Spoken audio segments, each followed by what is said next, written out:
Good day guys, Mark here again at welcome ulit sa channel natin. It's been a while na gumawa ako ng DIY or yung tutorial na videos, and today ipapakita ko sa inyo kung paano mag change oil sa inyong CF Moto 800 MT, MTX or MTE, regardless kung anong variant, basta 800 MT ng CF Moto.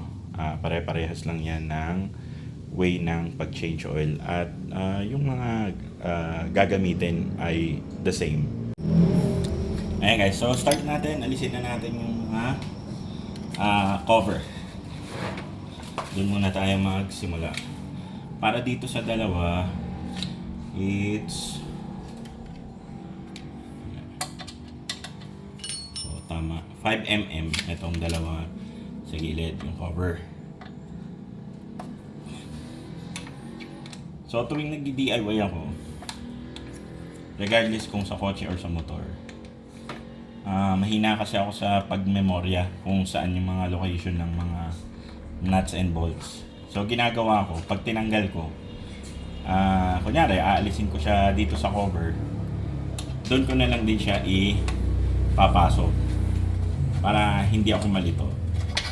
Yan, halimbawa, eto, di ba? Tinanggal natin yung cover. So, dito natin lalagay yung dalawang bolt na aalisin. So, set aside nyo. Tapos, eto na. May aalisin kayong 2, 4, 6. Ayan. So, after yung matanggal yung alin na dalawa dito, doon na kayo sa ilalim. Apat to na, kung hindi ako nagkakamali, 10mm na bolt. Ayan. So, 4.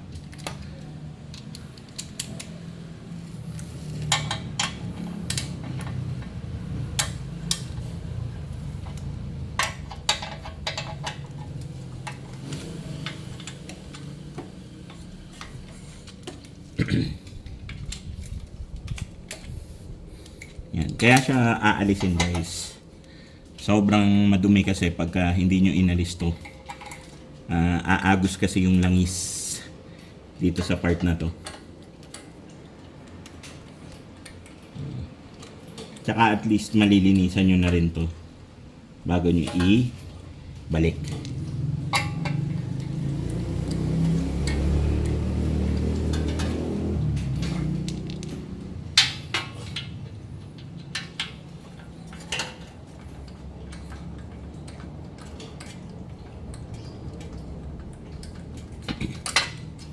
Yan, tuwing nag-change oil kayo dito sa case ko, pinapalitan ko na rin yung O-ring ng oil filter cover.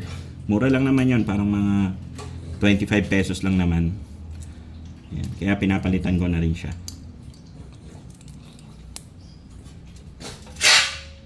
Yan.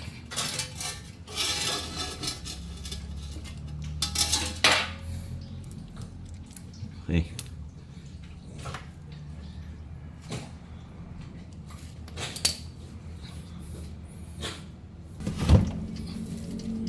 Ayan, so ide-drain na lang muna natin to. Alisin natin yung oil filter. Pag malinis na din, ide-drain na natin yung mismong sa ano niya, itong dalawa, yung sa oil strainer niya. Ayan, so tanggal na natin yung oil filter, and ide-drain lang natin yan ng konti bago natin palitan ng bagong oil filter.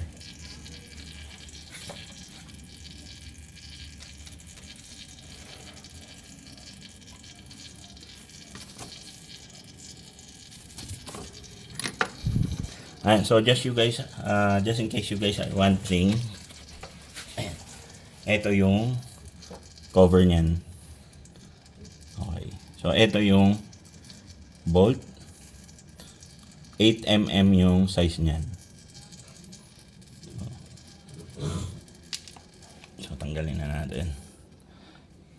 Ayan. Tapos ulitin ko, yung gamit kong oil ngayon is Shell Power 15W50. Solid yung performance ng oil na yun. Wala lang kasing stock nung Shell Ultra nung nag-order ako. Kaya Shell Power yung parang bagsak natin. Pero today, susubok tayo ng ibang oil. Yung Zik Race Edition ba yun? 10W50. Pasok naman siya sa specs na kailangan para sa natin 800 MT.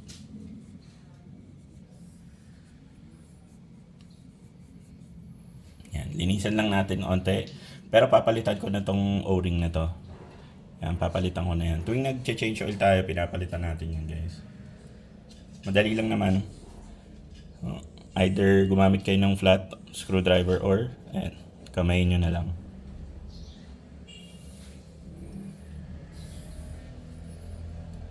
Tapos siguraduhin nyo na linisan to. Pwede nyo siyang isprayan ng kung meron kayong brake cleaner, carb cleaner, para lang i-ensure na wala siyang debris. Kasi any debris or foreign object na dito mapupunta is pwedeng mag-cause ng leak kahit bago yung O-ring nyo.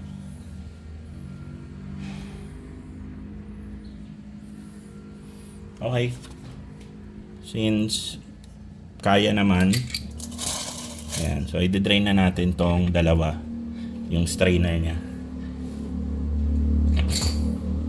Etong dalawang to is 13mm pala. Okay, so nung pinasok ko kasi yung 14, medyo may konting space. Yan.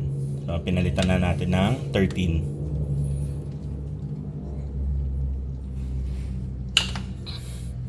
Which is exact fit.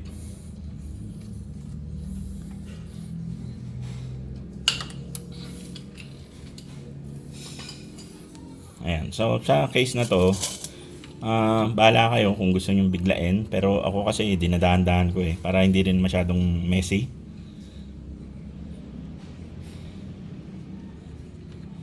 Yan, luwagan nyo lang muna parehas.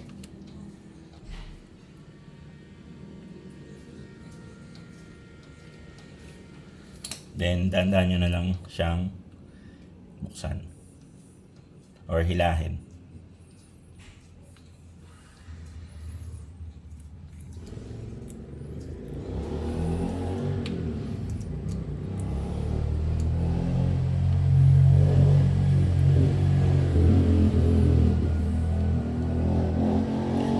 So yung Shell Power pala, guys, is parang maliit, konti pa lang natatakbo niyan, parang mga wala pa yata, hindi, mga 1,000 siguro, 1,000 kilometers. Pero bibihira ako kasi gamitin yung motor, parang once a month or once every 2 months ko lang siya nagagamit. Tapos grabe pa ako mag-ride, 'di ba? Malalayo. Kaya papalitan ko na lang din. So, ang gagamitin nyo pag magpapalit kayo ng oil filter is 2.8 liters. Okay? Pagka magpapalit kayo ng oil.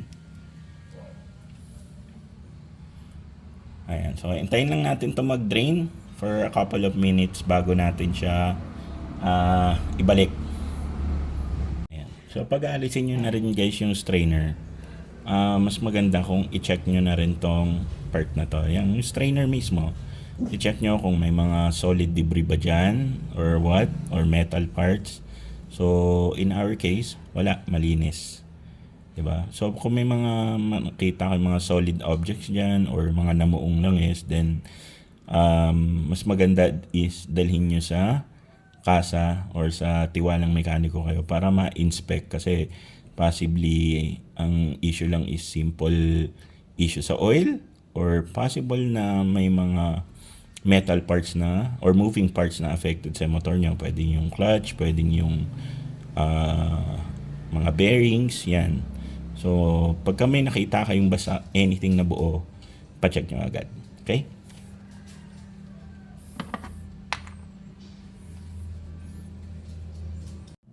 So, habang hinihintay natin mag-drain to for a couple of minutes, lalagay na natin yung bagong oil filter. Yan. And also, lalagay na natin yung bagong O-ring ng ating oil filter cover. So, ang gagawin nyo guys, pag papalit kayo nito, kuha lang kayo ng lumang oil, konti lang. Yan, konti. Tapos, lagyan nyo yung paikot ng O-ring. So, anong purpose niyan? Ang purpose niyan guys is para hindi, kumbaga, males yung chance na mabiyak yung O-ring habang binabalik nyo. Yeah, ipapakita ko sa inyo. Yan. Tapos, punasan nyo na lang yung sobra.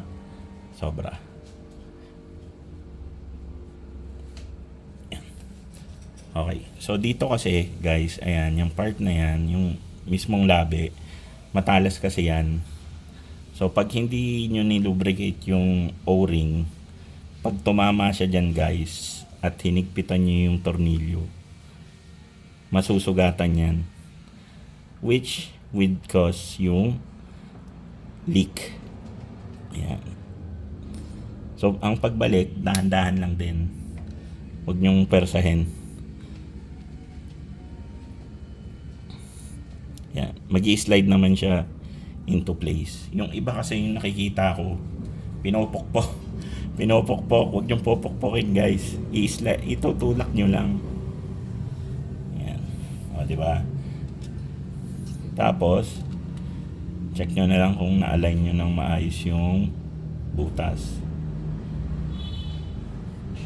So, medyo tabingi. I-adjust nyo lang konti.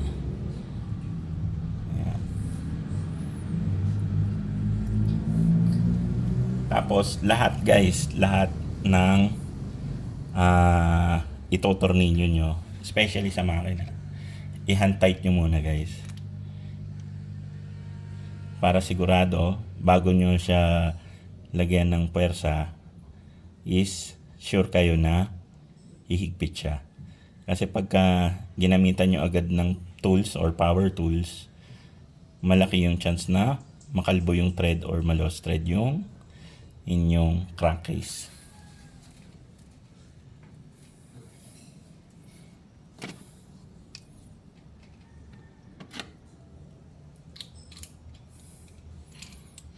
Yan. Higpitan nyo na lang. Okay na. So, hindi siya kailangan guys na sobrang higpit ha. Though meron namang torque specs yan. Pero, in my case kasi, tsaka, yun nga, sa tagal ko nang nag-change oil sa mga motor, kotse. Oil filter, ganyan sa kotse. Hand tight lang yan guys. Hand tight lang. So, kahit dito rin, pag naramdaman nyo siya na yung mahigpit na, okay. Yung higpit niya guys, hindi yung higpit na grabe, walang kalasan. Yung higpit niya na parang pakiramdam nyo is hindi siya kakalas pagka halimbawa nalubak kayo or dadaan kayo ng malubak na kalsada ng matagal, ganyan. So, ganong higpit lang. Okay? So, punasan nyo lang kung may mga langis-langis kayong nakikita or dumi. Alright. So, eto, antayin na lang siguro pa-drain pa natin siguro 5 minutes more. Ayan. So, babalik na natin yung strainer.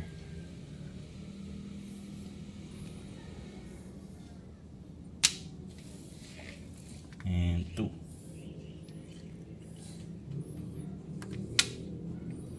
Ganun uli, hand tight. Yan. Pagka hindi nyo na kayang higpitan ng kamay nyo, saka nyo na ngayon gamitan ng tools. Alright. Okay. So, So, ganun din. Yung higpit guys, huwag masyadong mahigpit. Kasi baka mabasag naman yung ano nyo, oil pan. And besides, may o-ring naman to. May o-ring naman tong dalawang to. Okay na. Tapos, punasan nyo na lang yung mga langis-langis na natira.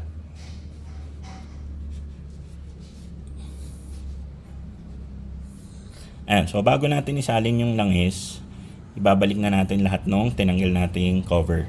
Okay? Ayan, so ibabalik na natin paunti-unti guys yung mga takip. So ito, yung sa ilalim muna. Ito yung medyo tricky yung part na to. Ayan. So, kailangan nyo munang magpasok ng isa para masentro nyo na yung iba. Okay. Yan. Ilagay muna kayo ng isa. Tapos, ayan. I-adjust nyo na lang. So, wag nyo munang higpitan kasi kailangan yung lagyan nyo muna yung allen bago nyo sabay-sabay na nagigpitan. So far so good.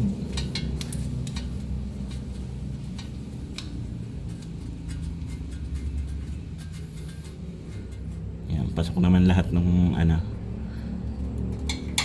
yung bolt dito sa ilalim. Okay. So wag muna natin higpitan yan. Lagay muna natin yung dalawang allen dito sa harap. Yan. Eto. Tanggal yung spacer. Yung isa, just dito. Okay. Ayan. Pag hinigpitan nyo kasi yung sa ilalim, hindi nyo na ito maipapasok. Ayan. Hindi nyo na yan magagalaw-galaw.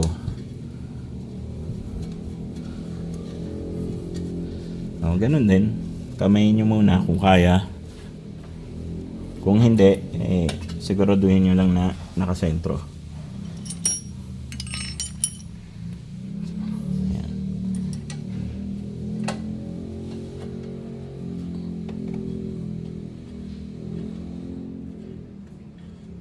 5mm yan guys ha. Wala pa lang 6mm guys. Puro 5mm lang lahat.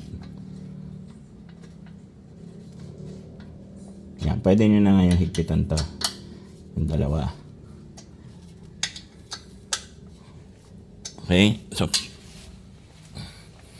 pag mahigpit na yan, yung dito naman sa ilalim yung higpitan natin. Which would consist of 4 na 10mm na bolt.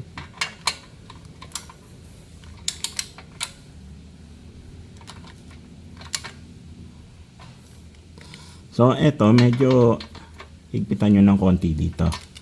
Kasi eto yung talagang sumasalo ng lahat. Bato, bakal, o kung ano man.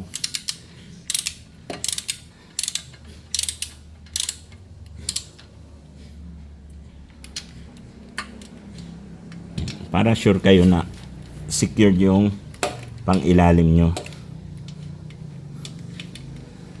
Ito kasi yung nagpo-protect sa ano nyo, sa makina. So pagka halimbawa nag-trail kayo, kunyari yung mga trip nyo or yun nga, no choice, halimbawa naligaw, ganyan. At least sure kayo na hindi ito kakalas. And lastly, etong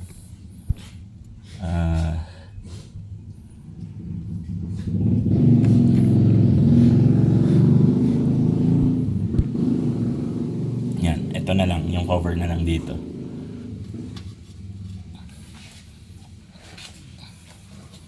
Which would, have, ayan, dalawang 5mm na allen.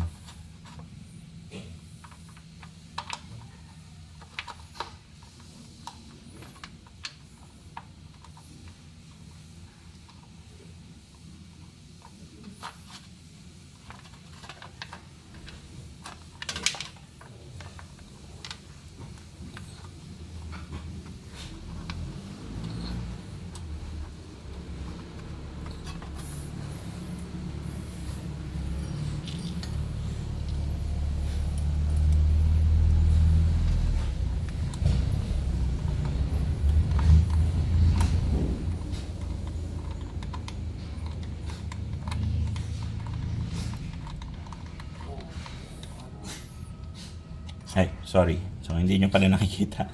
Ayan. So, ayan. Eto na. Nag-iigpit na ako guys ng cover.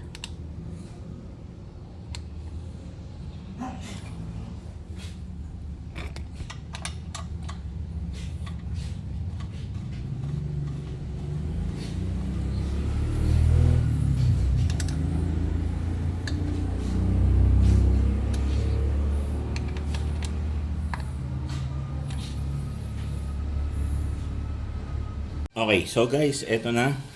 Sasalin na tayo ng langis. Ito yung gagamitin natin ngayon. Zik M9RE 10W50 Racing Edition. So, 3 bote yan. Okay. 2.8 liters lang naman yung gagamit natin. Shake muna natin.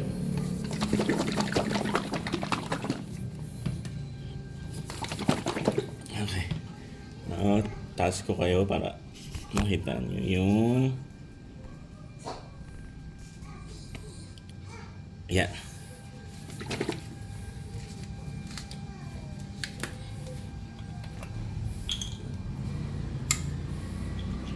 So, eto, yan. May seal yan.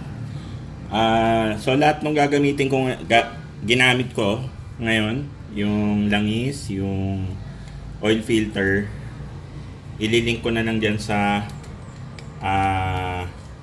comment section sa baba. So, sali muna natin yung una.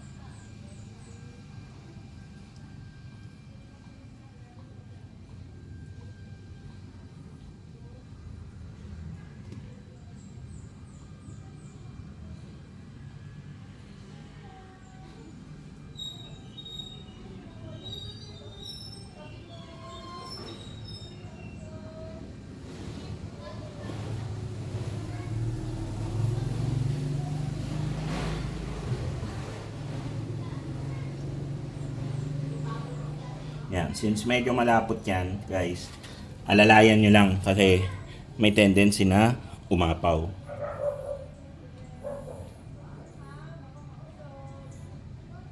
Okay, so dalawa na yung naisalin ko. Isa, dalawa.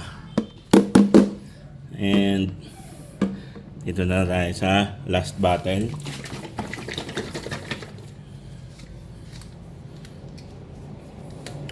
In fairness malinaw to. First time ko gagamit ng eto, yung Zik.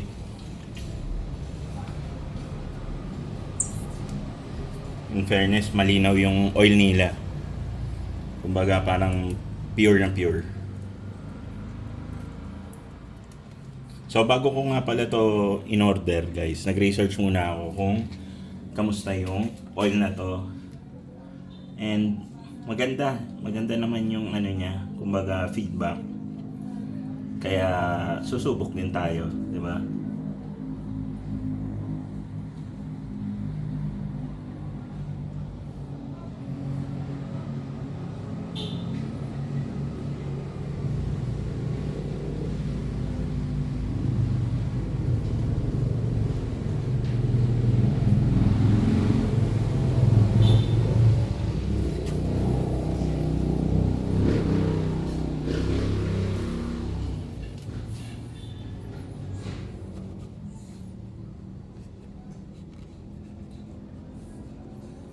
Medyo umapaw lang ng konti. Napadami yung buhos ko. So, yun yung sinasabi ko na dahan-dahan lang pag magsasaling kayo.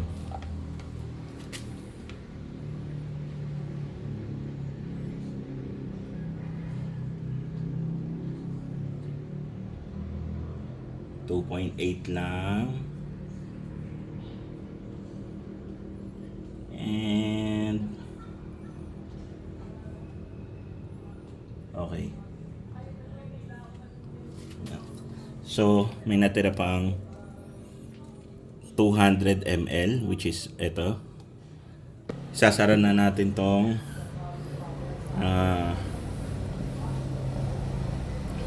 lagayan ng oil. And then, paanda rin siguro natin mga 5 minutes. Okay? Then, silipin natin ulit yung sight glass, which is nandito sa gilid. Yan. Okay. So kung kailangan dagdagan or what, tapos perfect time na rin yan para i-check kung merong mga leaks doon sa kabilang side. Papandarin muna natin.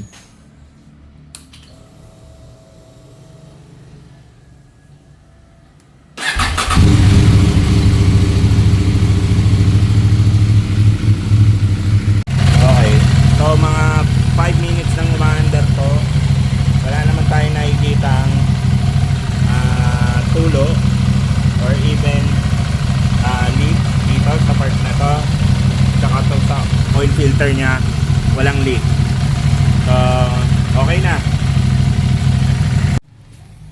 And guys, so tapos na tayong mag-change oil sa ating CF Moto 800MT using yung Zik na M9RE Racing Edition. Yung pala yun, yung RE Racing Edition. 10W50. Siyempre, hindi ko pa malalaman yan. Gagamitin muna natin kung kamusta siya especially sa stop and go traffic. Tapos yung long ride, siyempre. Dadalhin natin to dun sa normal routes natin. Ikot tayo ng Lobo or ikot tayo sa Anilao. Yan. So, titingnan natin. So, yung route na yun, guys, roughly siguro mga 100 or almost 200 kilometers yun pagka inikot. O, babalitaan ko kayo. Again, kung interested kayo doon sa mga products na ginamit ko, ilalagay ko yun lahat sa description section or sa comment section sa baba. Again, thank you so much. This is Mark. See you guys on our next video.